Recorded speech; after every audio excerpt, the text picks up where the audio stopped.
how much longer will money laundering still plague some of these banks, including yours? I think we've seen it now in the Nordic banks for some time, and also now in our bank. I think it is. I hope it is the last moments in time.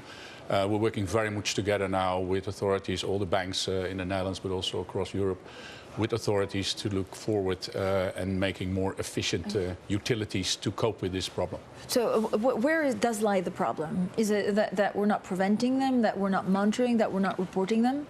It can be everything. It can be that some clients got in and should not have got in, or did transactions which are not okay. So that's actually, it can be all over the place. And it's not easy. Criminals are quite smart, so it's not an easy thing to cope with.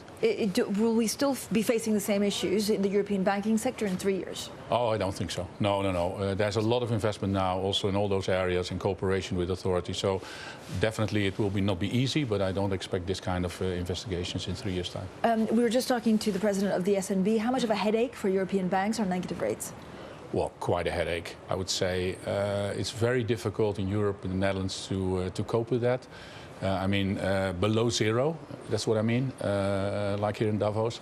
That is not good for interest rates, for banks to cope with, because the people that deposit money with you, especially the smaller accounts, they don't understand when you ask money from them when they give you money. So it's very difficult for Europe to cope with that. So I hope actually that, like Sweden and other areas, that we will go more to a zero or perhaps even positive environment like in the US. But are policymakers understanding that? So the US wants negative rates, and Europeans want higher rates. I don't think that the US wants negative rates. At least let's talk with some European banks. No, that's not a good place to be.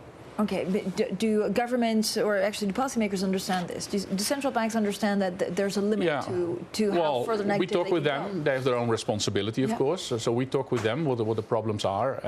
They understand our problems, but in the end they have to take their own responsibility, of course, what they do. So you made sustainability really one of the main purposes of ABN Amro. Yes. How's that going? Are others following suit? And is this just talk, or will banking and the banking sector really take this seriously? Yeah, 3 years ago we put actually sustainability at the heart of the bank.